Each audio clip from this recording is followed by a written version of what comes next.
Bueno, muchas gracias por la invitación, gracias por estar aquí, gracias por todos los que están vía remota viendo la presentación. Les voy a hablar un poco de la economía del cambio climático. Es un tema muy general, ¿no?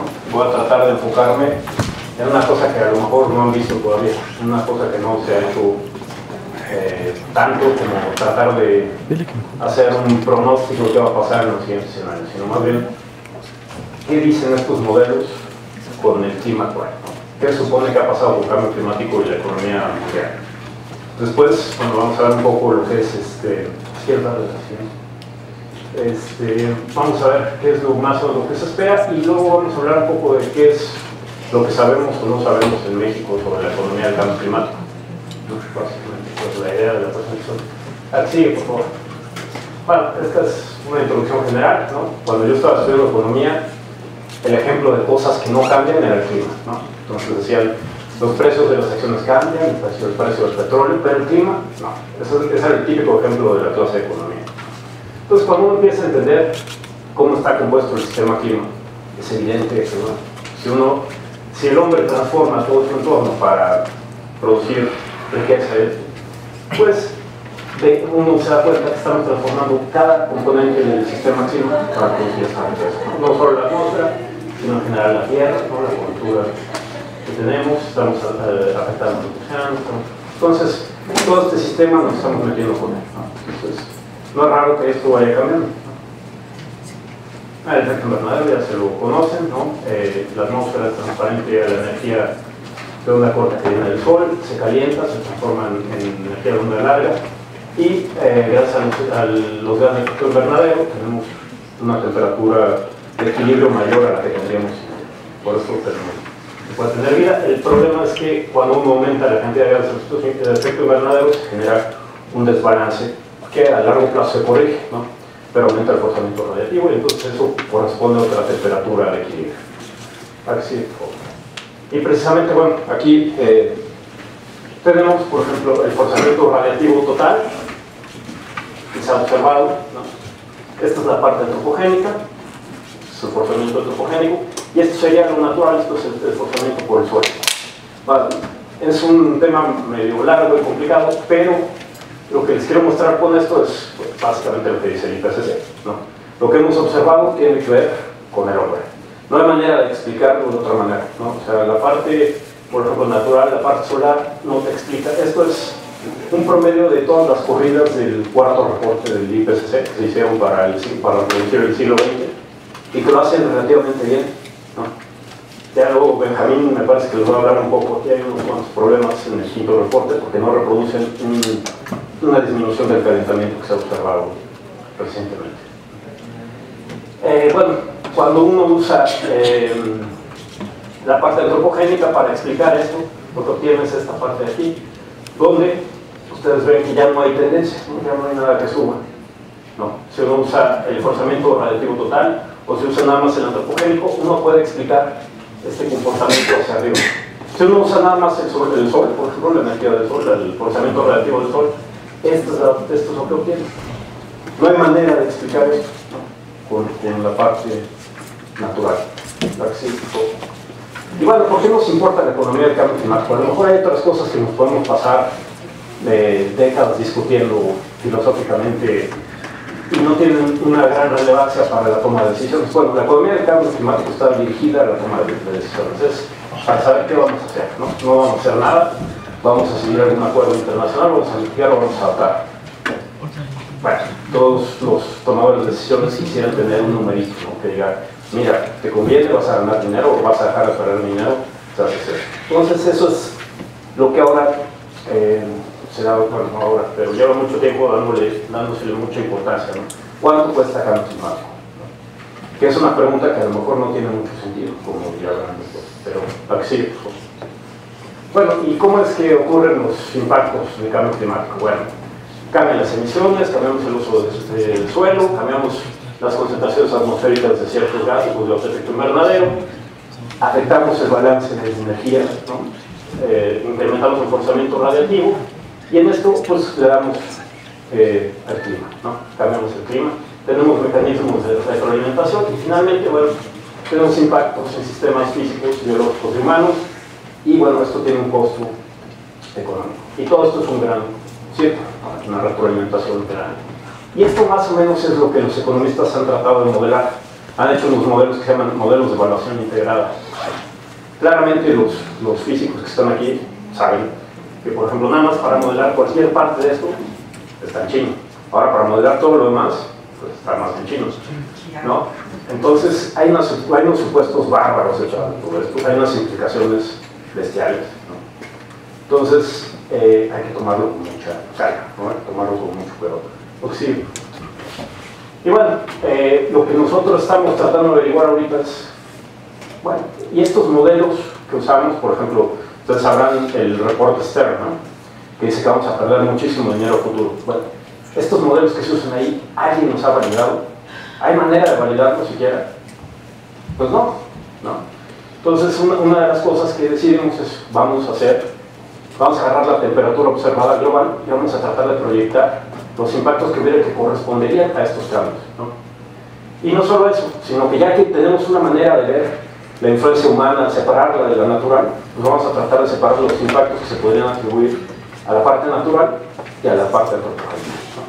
Entonces, por ejemplo, aquí tenemos la temperatura observada en azul, y estos dos escenarios es, por ejemplo, quitándole el efecto antropogénico, la contribución antropogénica, y esta verde que ven aquí es quitándole la antropogénica y el forzamiento natural. Entonces, básicamente, esto es una medida de variabilidad natural. ¿Qué hubiera pasado si no cambia el clima ni por razones naturales ni por razones humanas?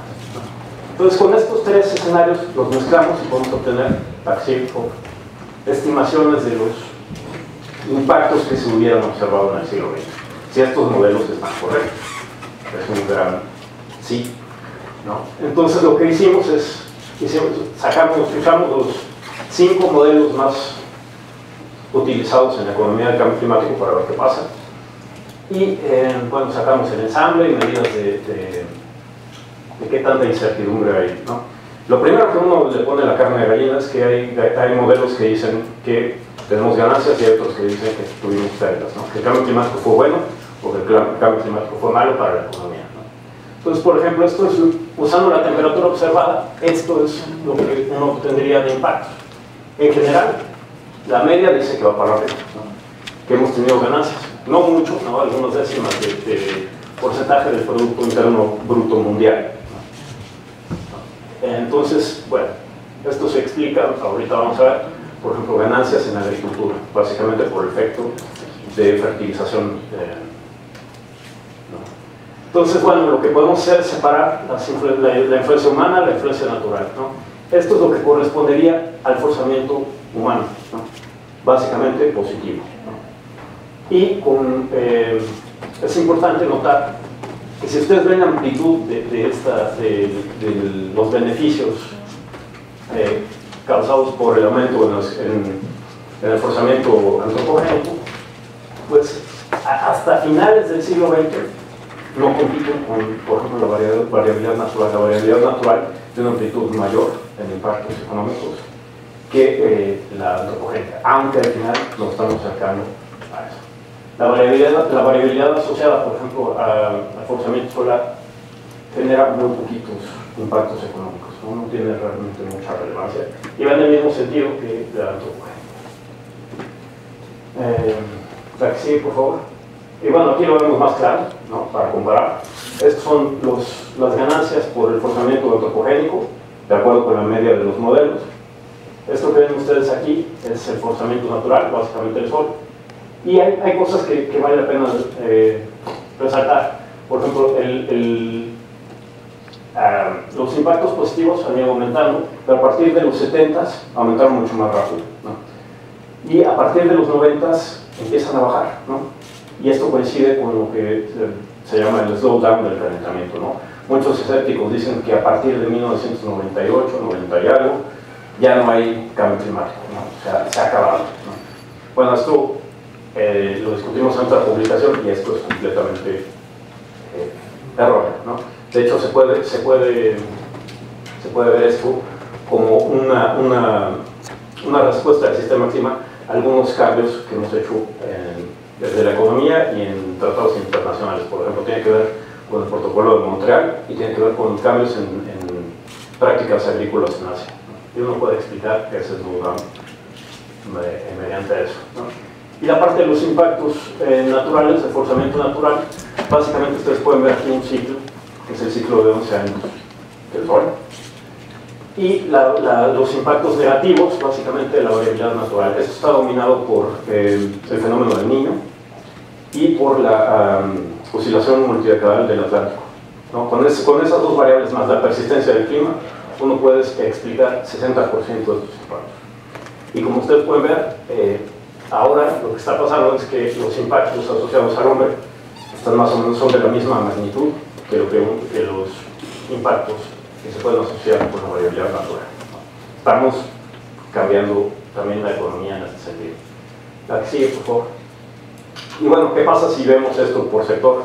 ¿Dónde han estado las ganancias? ¿Dónde han estado las pérdidas? De acuerdo a estos modelos, ¿no? Esta es cómo se supone que ha mejorado la agricultura, ¿no? En el porcentaje del Producto Interno Bruto Mundial. Llega a la mejoría es como del 0.8% del PIB mundial, bastante grande. Y la mayoría de esto se puede explicar por el forzamiento humano. Por un lado tenemos el clima, que evidentemente afecta a esto. Si cambia el clima, pues va a cambiar la frecuencia posiblemente de estos eventos y por lo tanto las pérdidas que tengan. Y por otro lado tengo el factor social, ¿no? Si yo pongo más cosas donde no debería tener esas cosas, para empezar, hay más gente donde sé que va a haber huracanes y esto, pues voy a perder más dinero simplemente por un problema de planeación. Y eso es lo que genera la vulnerabilidad, la exposición y los eventos de clima, ¿no? Ese conjunto es lo que genera el riesgo de desastre, ¿no? Entonces, no, es muy difícil de separar. La que sigue, por favor. Y bueno, lo que se ha hecho hasta el momento da como un fresquito, como diría el doctor Beck, ¿no? Todo el mundo se tranquiliza y dice, bueno, no está tan grave. Porque estas son las pérdidas que se han observado, por ejemplo, de huracanes en Estados Unidos, por huracanes en Estados Unidos, ¿no? En el Atlántico. Entonces, ustedes, aquí nadie se atrevería a decir que no hay una tendencia, ¿no? Va creciendo, de hecho, exponencial, ¿no? Es una barbaridad. Pero lo que han dicho es, bueno, ¿qué pasa si ajustamos por la cantidad de gente que tenemos ahí y por la cantidad de dinero, de riqueza que tenemos ahí? Bueno, entonces pasamos de esta gráfica a esta otra, que ya pues no se ve ninguna tendencia. Entonces uno dice, uff, no pasa nada. Bueno, lo que pasa es que hay un problema básico detrás, ¿lo estamos haciendo bien? ¿No? ¿Estamos haciendo los cálculos como debería ser? ¿O no? Básicamente lo que hacen para pasar de aquí a acá es tengo estas pérdidas y los divido por el aumento de la población y el aumento de la riqueza. Y si hago eso, obtengo esto. Bueno, es un rollo técnico, pero esto equivaldría, hay una suposición ahí muy grande que es ponerle, hacer una restricción de coeficientes que es igual a 1, que eso no se cumple en la vida real. Si uno cambia eso, si uno deja que los números hablen por sí mismos, el resultado es muy distinto. O sea, lo que han dicho hasta ahorita es que no hay tendencias en las pérdidas atribuibles, ¿no? Entonces no hay señal de cambio climático, ¿no? Estas pérdidas han sido por la exposición, hay más gente y hay más bien de los materiales donde no deberían estar. Y la señal de cambio climático será detectable, pues a lo mejor en 120 años o 500 años, ¿no? No ahorita, ¿no? O de 40 a 170 años. Entonces es una cosa como, bueno, no se preocupen ahorita por los eventos extremos, no hay una señal de cambio climático. La que sigue, por favor. Vale. Gracias. Bueno, hicimos el estudio, vimos que la metodología que se usa está mal, ¿no? Entonces, lo que encontramos es que sí hay una señal de cambio climático, y no solo en las pérdidas, porque uno podría decir, bueno, si no hay una señal en el número de huracanes, si no hay una señal en la intensidad de los huracanes, y si no hay una señal en el número de huracanes que caen en Estados Unidos, pues algo estaría raro en la metodología. Bueno, resulta que sí hay una señal en cada una de estas variables, ¿no? Hay una tendencia, ¿no? Y de hecho no solo eso, uno puede reemplazar una tendencia lineal ahí con la temperatura global suavizada como un índice general de calentamiento y funciona muy bien, ¿no? Entonces lo que encontramos es que, por ejemplo, en el 2005 las pérdidas asociadas a cambio climático podrían estar en el orden de 4.5 a 14.000 millones, o sea, eso ya se puede ver en los datos, ¿no? Y con esto podemos estimar más o menos por un cambio en la temperatura global de 1 grado, eso correspondería a un aumento en las pérdidas de 26 a 88.000 millones de dólares en Estados Unidos por huracanes, ¿no? Y lo que ya les comentaba, si hay una tendencia positiva y significativa en el número de huracanes en el Atlántico y en el número de huracanes que caen, ¿no? Y en la intensidad de los huracanes. En el ACE está la energía ciclónica acumulada, tiene una tendencia clara. La que sigue, por favor. Entonces, bueno, ya vimos más o menos qué es lo que está pasando. Se supone que, de acuerdo con los modelos, que yo les diría que no me crean mucho, porque cuando uno se pone a estudiar estos modelos, le da calambres, ¿no? Son unas funciones tremendas. Y bueno, tenemos aquí lo del cuarto reporte, que no es el quinto, pero ¿no? Entonces, lo que es lo que se espera. ¿Le puedo decir, Dan?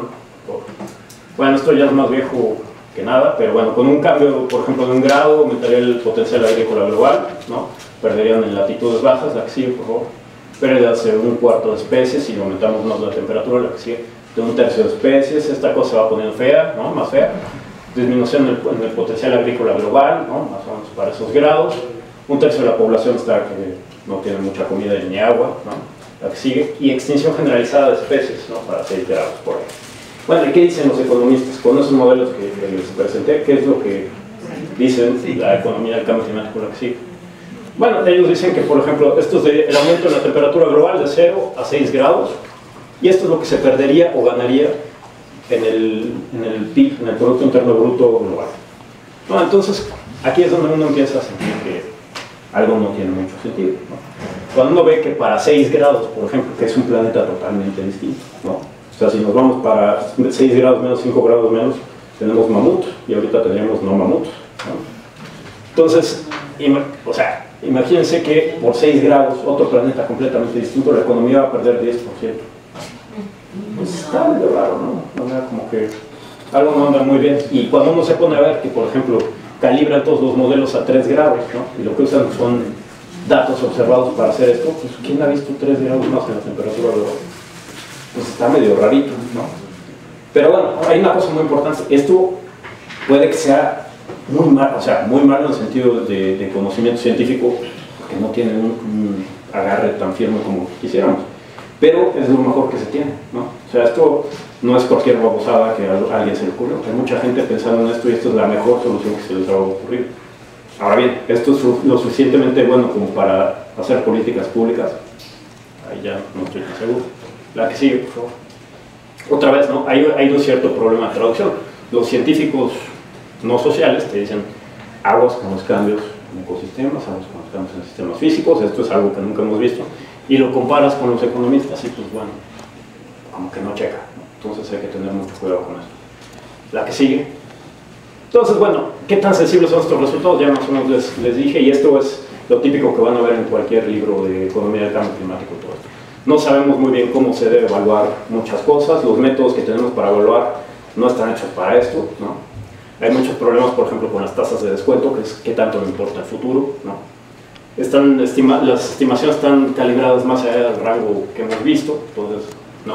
Hay muchas cosas que se quedan fuera de la evaluación, ¿no? Etcétera. Pero yo hoy les quiero hablar de otro problema que normalmente no está ahí y que en México es particularmente grave, ¿no? La que sigue, por favor. Bueno, por ejemplo, la medida más importante de los costos de cambio climático es el costo social del carbón. ¿Qué es esto? Es yo le aumento 1 tonelada más a las emisiones y cómo cambian mis impactos. Es el costo marginal de meter una tonelada más, ¿no? Entonces, cuando uno se pone a revisar estas estimaciones, es interesante ver, sin revisión de pares, es esto acá, la media es como 147 y fíjense, 2.800 por tonelada. Esto es lo que le deberían decir si cobráramos un impuesto por tonelada de carbón. Esto sería lo que deberían de cobrar, de acuerdo con estos estudios.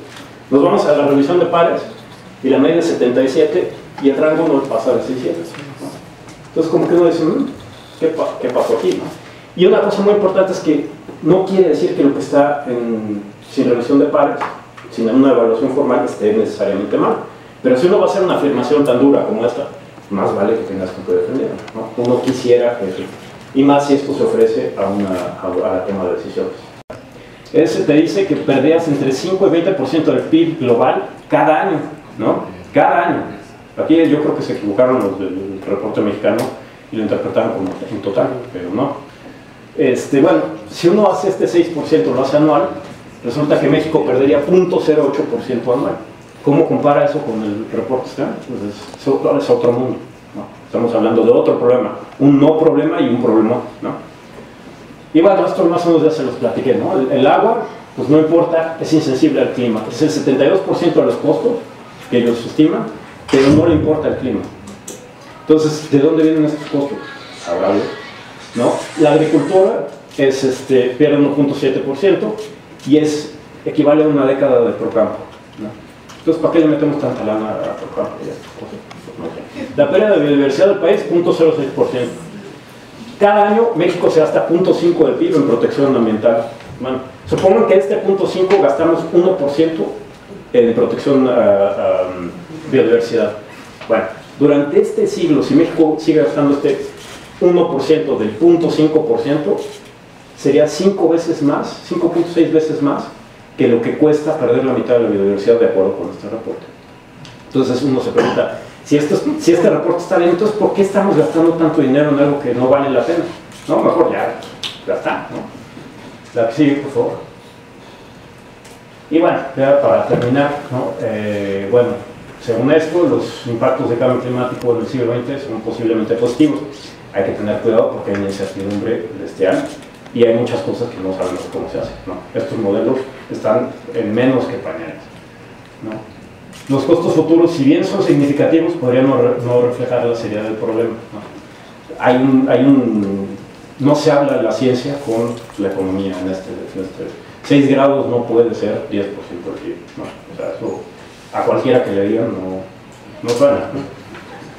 Bueno, hay enorme dependencia en supuestos, ¿no? En estos modelos, no se ha hecho ninguna validación, lo que es uno de los primeros esfuerzos en tratar de ver si estos modelos tienen algún sentido o mejor hacemos otra cosa. En México los resultados no son consistentes ni con ellos mismos, ¿no? Ni con estudios, ni con otros estudios que hay. Y hay una necesidad muy importante de fortalecer la evaluación de los documentos nacionales. ¿De qué nos sirve que tengamos la ley de cambio climático, que tengamos los PEAC, que tengamos no sé qué?